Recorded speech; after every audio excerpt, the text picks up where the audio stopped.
ఒకటి. సార్ నిజంగా మీరన్నట్టు అది జరుగుతుంది అంటారా?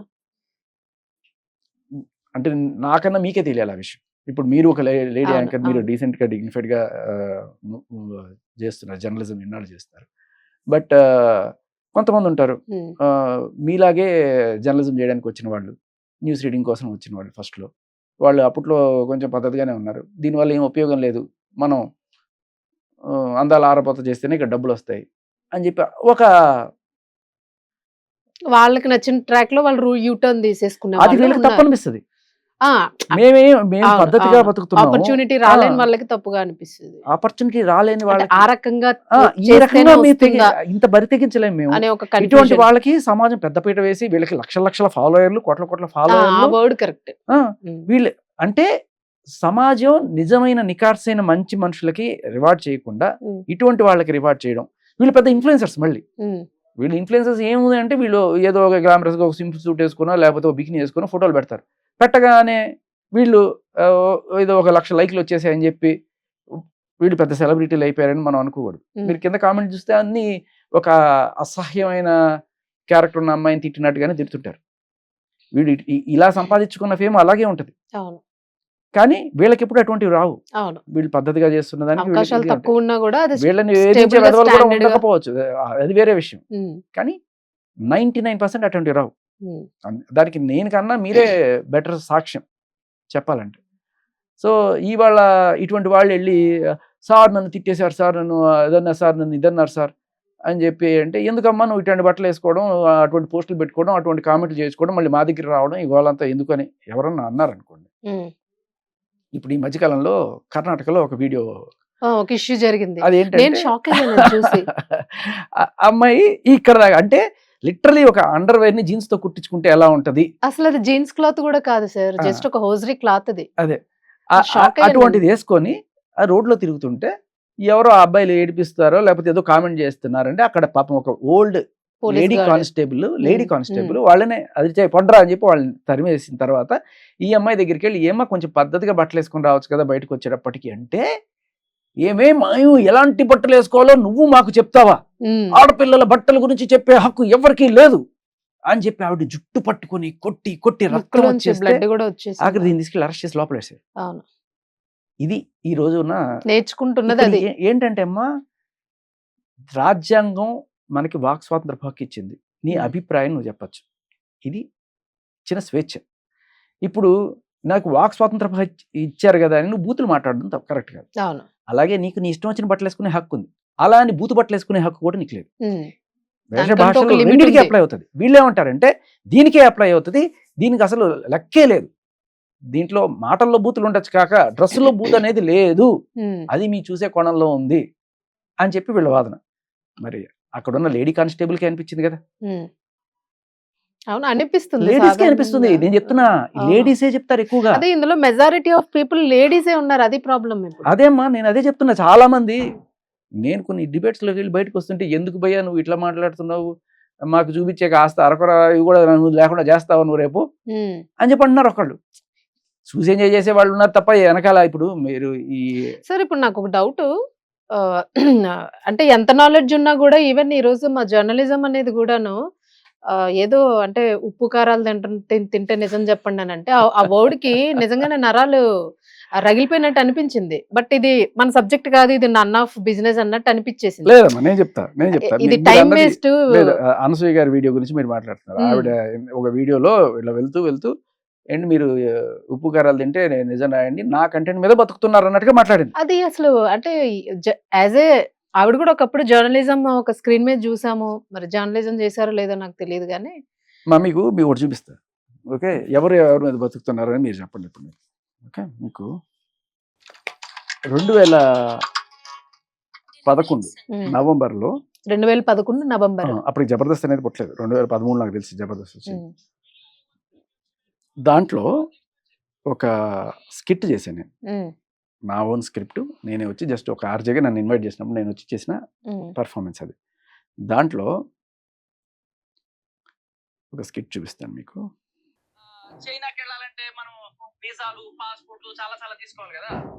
అండ్ ఒలింపిక్స్ జరిగినప్పుడు ఎవరైనా వెళ్ళాలనుకున్నా కూడా సరదాగా చూసి రావాలనుకున్నా కూడా కానీ ఖర్చులు బాగా కనబడుతుందా? సింపుల్‌గా చాలా తక్కువ ఎఫర్ట్ తోటి చైనా అయిపోయే ఒక అద్భుతమైన మార్గం చెప్తారు. ఎవరైనా వస్తారా? ఈ యువకుడికి మనం ఏ ఎఫర్ట్ లేకుండా, ఇప్పుడు చాలా మందికి రాదు, కొంతమందికి వస్తుంది. పోనీ చేతితోటి నాలుగుతోటి చేతిని టచ్ చేయగలరా? ట్రై చేయండి. Very good. దీన్నే చైనాకి పోవడం అంటారన్నమాట. ఓకే. సో ఇదే సీన్ ఎక్కడ చూసినట్టు గుర్తు సార్ మీకు నాకు. ఇప్పుడు చూపిస్తా. Anasuya, by any chance are you interested? వెళ్దామని ఉందా చైనాకి? నిజంగా? సరే కానీ నీకు అంటించడం వచ్చా? ముక్కుతో నాలికని చేస్తాను అలా అని. అదృష్టం అది వస్తే నిజంగా. పోనీ చైనా అలా టచ్ చేయగలవా? చూపించండి. చైనాకి పోవడం అంటే చెయ్యి నాకిపోవడం అంటే ఇదేనండి. Okay, same script. అది బిఫోర్ మీరు, ఇది రీసెంట్ది. సో అది మీరు 2011 లో అప్పుడు జబర్దస్త్ ఎక్కడమ్మా 2011. మీకు కావాలంటే ఇప్పుడు కొట్టి చూడండి. Zee comedy, Zee Telugu comedy club లో నవంబర్ టైంలో నేను చేసిన ఒక కామెడీ స్కిట్ లో నాకు తెలుసు అది నా జోక్. నేను ఏదో స్క్రోల్ చేస్తే టక్ అనేది వచ్చింది, వేరే ఇదేంట్రా అని చెప్పి. ఇప్పుడు సరే అది కూడా కొంచెం అటు ఇటుగా వేసుకోవచ్చు, కానీ ఇది కేవలం పాయింట్ టు పాయింట్ అవును డైలాగ్ తో సహా యాజ్ ఇట్ ఈస్ కాపీ కొట్టేసి, ఇది ఏంటమ్మా, ఎవరి కంటెంట్ మీద ఎవరు బతుకుతున్నారు చెప్పండి ఇప్పుడు? పారాసైట్స్. అది సో వీళ్ళు వాళ్ళని అంటారు, మళ్ళీ మీడియాని అంటారు. అంటే అదే అంటున్నారు. ఇప్పుడు చాలా జరుగుతాయి ఇట్లాంటివి, చెప్పాల్సిన అవసరం రాదు ప్రతిసారి. అదే పనిగా నువ్వు ఇది అని చెప్పినప్పుడు నీ అవకాశం ఇది అని మనం చూపించాల్సి వస్తుంది. అంతే. సో సార్, అంటే ఈ ఇష్యూలను ఓవరాల్ గాను చూసుకుంటే ఫీమేల్ డ్రెస్ గురించి ఏదైతే ఒక కాంట్రవర్సీ వచ్చిందో ఇప్పుడంతాను, దీని వల్ల నిజంగానే సొసైటీలోని మనం ఇచ్చిన మెసేజ్ ఏమీ లేదు సరి కదా. పబ్లిక్ నుంచి వచ్చింది మాత్రము రియల్గా వాళ్ళ హార్ట్స్లో ఏముంది అనేది ప్రతి తల్లిదండ్రుల నుంచి, ప్రతి అన్నదమ్ముల నుంచి, ప్రతి హస్బెండ్స్ నుంచి, ఈవెన్ ప్రతి ఒక్కరు కూడా మెసేజెస్ అనేవి వాళ్ళ హార్ట్ఫుల్గా ప్రజెంట్ చేశారు. ఇంకా అందులో మధ్యలో ఎవరో కొన్ని చిచ్చోరాలు ఉంటారు, వాళ్ళు ఏవో పెడతారు, అది మనకు సంబంధం లేదు. బట్ ఇక్కడ హై మెజారిటీ ఆఫ్ పీపుల్ నిజంగానే మన యాజ్ ఏ ఇండియన్స్ గాను మన కల్చర్ ఇది ఇట్లా ఉండాలని మేము కూడా కోరుకుంటున్నాం అనేది. సో ఆ ఉమెన్ కి వచ్చినది జెంట్స్ కి ఎందుకు ఆ మద్దతు అనేది, జెంట్స్ నుంచి ఎందుకు ఆ రెవల్యూషన్ రాలేదు? తప్పుగా అనుకోకండి, ఇది ఏదో రెచ్చగొట్టాలన్న క్వశ్చన్ కాదు అసలు. మేల్ అండ్ ఫీమేల్ ఈక్వల్ అని నేను భావిస్తాను, చాలా మంది నాలా భావించేవాళ్ళు. ఫెమినిజానికి నిదర్శనం అది. ఇప్పుడు వీళ్ళు చేస్తున్నది సూడో ఫెమినిజం అంటారు దీన్ని. ఇప్పుడు మీరు గమనించండి, ఒక మగాడికి అన్యాయం జరిగినా కూడా ఇలాగే వచ్చి మాట్లాడగలిగే వాళ్ళు నిజమైన ఫెమినిస్ట్. ఈక్వల్ గా బ్యాలెన్స్ చేయగలగాలి ఏదైనా సొసైటీ. లేదు, ఈక్వాలిటీ అనే దాంతోనే పుట్టింది ఫెమినిజం. మగవాడికి కూడా ఎవరన్నా సరే ఇలా అన్యాయంగా మాట్లాడుతున్నారంటే వాళ్ళ తరపున వెళ్ళి మాట్లాడే వాళ్ళ నిజమైన ఫెమినిస్టులు. దానికి ఆడమగ తేడా లేదు. ఫెమినిజం అంటే అదే. నిజం చెప్పాలంటే నేను ఒక ఫెమినిస్ట్, ఈక్వాలిటీ కోసం పోరాడుతున్నాను నేను. ఇక్కడ మీరు గమనించండి, శివాజీ గారిని నార్సిస్ట్ అన్నది ఆవిడ. తర్వాత ఈ చిన్మయ్య గారు వచ్చి ఏంటి, నువ్వు చీర కట్టుకో, మెట్లు పెట్టుకో, ఇవన్నీ చేసుకో, నువ్వు మాకెందుకు చెప్తావు, నువ్వు కట్టుకో ఆ చీర ఏదో అని చెప్పి ఆయన చిన్మయ్య నువ్వు చేయనులా, లేకపోతే అనసూయ నువ్వు చేయాలలా ఆయన హీరోయిన్లను ఉద్దేశించాడు. మరి మాకు అనే హీరోయిన్ అంటే ఆవిడ హీరోయిన్ అనుకోవడం, లేకపోతే ఈవిడ కూడా హీరోయిన్ అనుకోవడం అన్న దాంట్లో ఎవరు అందరినీ జనరల్గా ఉద్దేశించిన దాన్ని పట్టుకుని నువ్వు మమ్మల్ని అనేసావు అని చెప్పి ఆయన్ని చాలా డెరోగేటరీగా మాట్లాడారు. ఆయనగా ఆడవాళ్ళు చీర కట్టుకోమని చెప్పడం భూతేం కాదు కదా. బట్ మగాడిని నువ్వు చీర కట్టుకోమడం ఏంటి, డెరోగేటరీ కదా. అది ఇండియన్ కల్చర్ కాదు యాక్చువల్గా, అది డెరోగేటరీ. ఇప్పుడు మీకు ఎగ్జాంపుల్ చెప్తా. ఒకనొక ఇంటర్వ్యూలో సంధ్యారెడ్డి గారు కొంచెం ఫియర్స్గా మాట్లాడుతూ, నువ్వు ఆయన మురళీ శర్మ తీసి నువ్వు ఇక్కడ పాస్ పోస్తావు పోయి రోడ్లో దాన్ని పోయి మనం అంటది. సో అది డెరోగేటరీ ఆవిడకి. ఆవిడ ఏదో ఒక హీటెడ్ డిబేట్లో అన్నా కూడా ఒక ఆడపిల్లని నువ్వు అలా రోడ్లో పోయగలవా, పోయి చూద్దాం అంటే అది ఇబ్బందికరం. అవును. సేమ్ మగాళ్ళని కూడా నువ్వు చీర కట్టుకో, లేకపోతే నువ్వు గాజులు వేసుకో అంటే వాడికి అది డెరోగేటరీ. అవును. కానీ ఇక్కడ దీనికి ఎటువంటి శిక్షలు లేవు, మగాడికి మోడెస్టీ అనేది లేదు. ఇక్కడ ఈవిడ మోడెస్టీ ఆఫ్ ఎ ఉమెన్ని కించపరిచిన కేసులో ఈవిడ కేసులు పెట్టుకోవచ్చు. ఇక్కడ మోడెస్టీ ఆఫ్ ఎ ఉమెన్ అనే మ్యాన్ అనే క్వశ్చనే లేదు. వాడిని ఏమైనా తిట్టుకోండి. ఇప్పుడు ఉన్నారు మన కృష్ణకుమారి గారు, ఆ గంగాధర్ శాస్త్రి గారు ఒక మాట అన్నారు, ఏమంటారు, అది అర్ధనగ్నంగానో లేకపోతే పొట్టి పొట్టి బట్టలు వేసుకుంటూ మగాళ్ళని ఆకర్షించాలనే ఉద్దేశంతో ఇటువంటి బట్టలు వేసుకునే ఏ ఆడదైనా సరే వేశ్యతో సమానం అని ఆయన అన్నమాట. ఆయన ఈవిడ తీసుకొని అదే మాటని ఈవిడేమంటదంటే ఏంటది దగుల్బాజీ, ఒక దగుల్బాజీ అని చెప్పి ఆయన సంబోధించింది. సరే, అది ఆయనకి డెరోగేటరీ కదా దగుల్బాజీ అనే మాట. ఆయన గురించి పెద్ద మాట్లాడేవాళ్ళు ఎవరు ఉంటారు. ఎందుకంటే మగాడు పట్టించుకోవాల్సిన అవసరం లేదు. మగాడికి బేసిక్లీ మోడెస్ట్ అనేది లేదు, రెస్పెక్ట్ అనేది లేదు, ఏం లేదు. మనకి ఎక్కడ కూడా రెస్పెక్ట్ మ్యాన్ అని చెప్తారా? చిన్నప్పటి నుంచి రెస్పెక్ట్ ఉమెన్ అని పెంచుతారు, ఎక్కడ పడితే అక్కడ రాస్తారు, కానీ రెస్పెక్ట్ మ్యాన్ అనేది రాయరు. చట్టంలో కూడా మోడెస్ట్ ఆఫ్ ఎ మ్యాన్ దానికి సంబంధించిన సెక్షన్ ఏం లేదు. మోడెస్ట్ ఆఫ్ ఎ ఉమెన్ ఏంటండి? మోడెస్టీ అంతే, బై పర్సన్. పెట్టుకోండి, ఇలా కేసులు పెట్టుకోవడానికి ఉపయోగపడుతున్నాయి తప్ప ఇదేం లేదు. ఇప్పుడు ఈయన అన్న మాట తర్వాత ఇప్పుడు ఏమంటారు తెలుసా? అవునండి, పొట్టి పొట్టి బట్టలు వేసుకుని అలా ఆశించే వాళ్ళు వేసేలే, అయితే వాళ్ళకి హక్కులు ఉండవా? వాళ్ళ కోసం నేను పోరాడతాను, మంచిది. ఇప్పుడు ఇటువంటి బట్టలు వేసుకునే అదేగా చెప్పేది, వాళ్ళ కోసం పోరాడుతున్నారంటే ఓకే డన్. ఇప్పుడు ఇలా పొట్టి పొట్టి బట్టలు వేసుకుని వేసేయాలని చెప్పి ఈవిడే ఒప్పుకున్నట్టు కదా. అంటే ఇలా వేసుకున్న వాళ్ళందరినీ వేసేయాలని ఈవిడే అన్నట్టు కదా. ఆయన అన్నారనంటూ ఈవిడే ఉంది. ఆయనకి ఈవిడికి తేడా ఏంటి? ఇక్కడ దగుల్బాజీ అనే వర్డ్ కూడా ఈవిడ యాడ్ చేస్తుంది. సో అది ఆవిడ సంస్కారం. ఒక పెద్ద మనిషిని ఆయన పట్టుకుని ఇలా ఆయన ఏదో ఒక మంచి ఉద్దేశం, ఆయన ఒక పర్టికులర్ మనిషిని ఉద్దేశించి చెప్పలా, ఒక మనిషిని ఉద్దేశించి చెప్పలా. ఇలా పొట్టి బట్టలు వేసుకొని మగాళ్ళని ఆకర్షించే విధంగా మీరు తయారవడం అనేది వేశ్యలతో సమానం అని చెప్పడం వల్ల ఒక మంచి మెసేజ్ ఆయన ఇస్తున్నాను ఆయన అనుకున్నాడు. ఆయన కృష్ణకుమార్ గారిని ఉద్దేశించి అనలా, ఇంకొకరిని ఉద్దేశించి అనలా. కానీ ఈవిడ డైరెక్ట్గా ఆయన్ని ఉద్దేశించి దగుల్బాజీ అంటది. శివాజీ గారు ఒక చిన్మయిని ఉద్దేశించి అనలా, లేకపోతే అనసూయని ఉద్దేశించి అనలా. వీళ్ళు శివాజీని ఉద్దేశించి డైరెక్ట్గా పూలు పెట్టుకో, జాకెట్ లేకపోతే చీరలు కట్టుకో, ఇట్లా అయ్యో. ఇక్కడ మగాడిని నువ్వు డైరెక్ట్గా పేరు పెట్టి తిట్టినా, ఆడిని బూతులు తిట్టినా నేను చెల్తా. అడిగేవాళ్ళు అంటే డిఫమేషన్ ఉంటుంది, వేసుకోవచ్చు. వెళ్ళి పోలీస్ కేసులో ఇస్తే వాళ్ళు ఎంతవరకు తీసుకుంటారు నాకు తెలియదు. బట్ వెళ్ళి నువ్వు కేసు పెట్టుకోవచ్చు, ప్రైవేట్ కేసు పెట్టుకొని, లేకపోతే అదే అంటున్నారు వాళ్ళు కూడా. కావాలనుకుంటే చట్టాలు ఉన్నాయి, చట్టాల దగ్గరికి వెళ్ళిపోయి మీరు కేసులు పెట్టుకొని దీనివల్ల మేము డిస్టర్బ్ అయిపోతున్నాం అని ఎందుకు పెట్టట్లేదు, ఎవరు రావట్లేదు అంటున్నారు. ఎవరు ఇప్పుడు మాట్లాడుతున్న పెద్దవాళ్ళందరూ ఆవిడకి సపోర్ట్ గా ఉన్నవాళ్ళు అదే అంటున్నారు. సో ఇప్పుడు ఏంటంటే నేను అదే చెప్తున్నా, చట్టంలో మోడెస్టీ ఆఫ్ ఎ ఉమెన్ అని పెట్టారు కానీ మోడెస్టీ ఆఫ్ ఎ మెన్ అనేది లేదు. పురుషుల కోసం ఒక కమిషన్ లేదు. అందుకనే కదా ఇప్పుడు ఈక్వాలిటీ ఎప్పుడు వస్తుంది? మీరు ఈక్వాలిటీ కోసం పోట్లాడుతున్నారు కదా మేడం. ఈక్వాలిటీ అన్నప్పుడు మోడెస్టీ ఆఫ్ ఎ ఉమెన్ ఏంటి sir? Modesty of a man కూడా పెట్టండి సార్. మ్యాన్ ఎవడో కాదు సార్, నా కొడుకు సార్, నా తండ్రి సార్. ఎందుకు సార్ మా కొడుకుల్ని తండ్రి? ఇప్పుడు వీళ్ళకి ఏంటంటే మరి వీళ్ళకి కొడుకులు తండ్రులు లేరా? వాళ్ళని ఇలా ఎవరన్నా సరే కించపరిస్తే పర్లేదా వీళ్ళకి?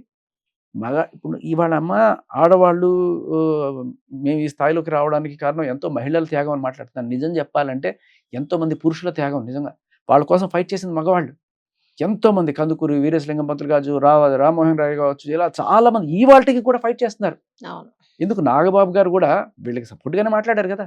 ఎంతమంది మగవాళ్ళమ్మ ఆడవాళ్ళకి రైట్స్ రావాలని చెప్పి నిజంగా పార్లమెంట్లో కావచ్చు, అన్నిట్లో కూడా ఎంతమంది ఉన్నారు లెక్క నిజంగా మెజారిటీ చూస్తే చాలా తక్కువ మంది ఉంటారు అక్కడ.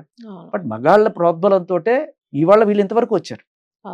ఇవాళ అంతవరకు వచ్చి ఒక మగాడు అన్యాయం అయిపోతున్నాడంటే కనీసం ఇప్పుడు ఇదే కృష్ణకుమార్ గారు కొన్నాళ్ళ క్రితం, కరెక్ట్గా 10 నెలల క్రితం, అనసూయ ఏంట దరిద్రపు బట్టలు, ఏంటి వివాదాస్పదమైన బట్టలు వేసుకొని ఎంతటి దారుణానికైనా తెగబడగలిగిన, పబ్లిసిటీ కోసం ఎంత దారుణానికైనా తగ్గించగలిగేటువంటి ఈ మనిషి ఈవిడ.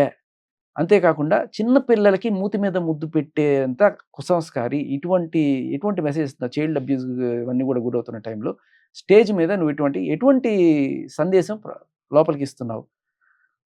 ఎవడో ఒక 21 ఏళ్ల వయసు వాళ్ళందరికీ కూడా ఈవిడ వయసు ఉన్నవాళ్ళు, అంటే 35 ఏళ్ల వయసు ఉన్న వాళ్ళట, అనసూయ వయసు ఉన్న వాళ్ళ మీద కోరిక ఎక్కువగా ఉంటుంది అనే ఒక సర్వే వచ్చిందని ఈవిడ చెప్పిందట ఒక దాంట్లో. దాన్ని తప్పుపడుతూ కృష్ణకుమారి గారు ఏంటి ఏ మెసేజ్ ఇస్తున్నావు అంటే 21 ఏళ్ల వాళ్ళందరినీ ఇలా లైన్లో వేయమని చెప్పి ఇస్తున్నావా? నువ్వేంటి నువ్వు ఇచ్చిన ఆ మెసేజ్ ఇచ్చిన 3 రోజులకే ఒక 21 ఏళ్ల అబ్బాయి ఒక 60 ఏళ్ల బామ్మ మీద అత్యాచారం చేస్తే ఆవిడ చనిపోయింది. దీనికి కారణం ఎవరు? నువ్వు అని అనసూయని. అంటే ఒక అత్యాచారం జరగడానికి కారణం అనసూయ, చైల్డ్ అబ్యూస్కి నువ్వు ఊతం పలుకుతున్నావు, మూతి మీద ముద్దులు పెట్టించుకుంటూ చిన్నపిల్లల్ని, వీటికి అని నువ్వే కారణం అని చెప్పి డైరెక్ట్. దీనికి తోడు ఆవిడ డ్రెస్సింగ్, నువ్వు ఏదన్నా ఉంటే నీ ఇంట్లో చూసుకోవాలి, అవి కావాలనే బయట పెట్టి పబ్లిసిటీ కోసం ఎంత నీచానికైనా దిగజారగలవు అని చెప్పిన ఈవిడ టక్కుమని సడన్గా ఇప్పుడు అనసూయ గారి కోసం వచ్చేసి ఒక ప్రెస్ మీట్ పెట్టేసి, అమ్మా వీళ్ళందరూ నిజంగా పోరాడాల్సింది ఎవరి కోసం? అండర్ ప్రివిలేజ్డ్ కిడ్స్ కోసం, అండర్ Yes, ప్రివిలేజ్డ్ ఉమెన్ కోసం. చాలా మంది అసలు చెప్పాలంటే సార్, ఉమ్. భర్తలు లేక చనిపోయి పిల్లల్ని తిండి కూడా పెట్టలేని వాళ్ళు చాలా మంది ఉన్నారు. వాళ్ళ కోసం చేయాలి, కంటిన్యూగా వాళ్ళ పోరాటం కోసం ఏ చేయాలి. రోజైనా ఏదో ఈ రోజు మహిళా చేసాం, వాళ్ళు వచ్చి రేపు ప్రెస్ చేసాం మీట్ పెట్టారమ్మా? ఏ రోజైనా ఒక అనసూయ తలుచుకుంటే ఒక ప్రెస్ మీట్ వస్తుంది, వీళ్ళందరూ వస్తారు. ఎవరైతే ఆవిడని తిట్టారో వాళ్ళ చేతే చప్పట్లు కొట్టించుకోగలదు ఆవిడ. పైసామే పరమాత్మ. ఇది డబుల్ స్టాండర్డ్స్. ఇవాళ కొన్నాళ్ళ క్రితం ఈ మాట చెప్పిన నువ్వు ఇవాళ ఎలా మారుస్తావు ప్లేట్? డబుల్ స్టాండర్డ్స్ కదా, ఉమ్. డబుల్ స్టాండర్డ్స్ కదా. ఇంకేమనుకుంటారు జనాలు?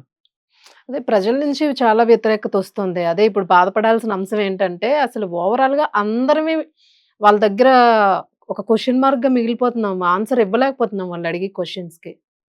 ఏదైనా మంచిగా చెప్దామని అంటే వాళ్ళు అర్థం చేసుకోలేకపోతున్నారు. అసలు అట్లాగా పొల్యూట్ అయిపోయారు కంప్లీట్ గాని. ఇప్పుడు అసలు వాళ్ళే ఒక ట్రాన్స్ లో ఉన్నారు. వాళ్ళకి ఏం చెప్పాలో కూడా అర్థం కావట్లేదు ఆన్సర్. ఇప్పుడు నేను నిజంగా చెప్తున్నానమ్మా, ఇవాళ ఆవిడ ఆ కర్ణాటకలో ఆ మహిళ ఎవరో ఎక్కడి నుంచో, బీహార్ నుంచో ఎక్కడి నుంచో వచ్చిందంట. ఒక వృద్ధ మహిళ, ఏమ్మ బట్టలు సరిగ్గా వేసుకోవచ్చు కదా అని చెప్పి ఒక మంచి మాట చెప్తే, శివాజీ చెప్పినట్టే ఒక మంచి మాట చెప్తే, వీళ్ళు ఎలా అయితే మీదపడి, అంటే ఈవిడ పడి కొట్టలేదు కానీ వీళ్ళు ఎలా అయితే సోషల్ మీడియా వేదికగా ఆయన మీద దాడి చేశారో, ఆవిడ డైరెక్ట్గా ఎదురుగా మనిషిని వెళ్ళి కొట్టేసింది. పెద్ద తేడా ఏమని చెప్పండి? అవును. ఇటువంటి స్పీచ్లను చూసి ఇటువంటి వాళ్ళు తయారవుతున్నారు అనొచ్చు కదా. ఇవాళ ఒక వృద్ధురాల మీద రక్తం వచ్చేట్టు ఒక యంగ్ అమ్మాయి దాడి చేసింది అంటే దానికి కారణం ఇటువంటి స్పీచెస్ కాదా? ఇవాళ నేను అడుగుతున్నా. అవును. మీరు రెచ్చగొట్టడం వల్ల కదా. నా డ్రెస్ గురించి అడిగే అర్హత ఎవరికి లేదు, ఏమే ఎంత మాట అంటావని చెప్పి పెట్ పెట్ పెట్ కొడితే అవును. ఆవిడ్ని ఎవరు ఇంకా అక్కడ పబ్లిక్ ఉన్నారు కాబట్టి వాళ్ళు సేవ్ చేశారు.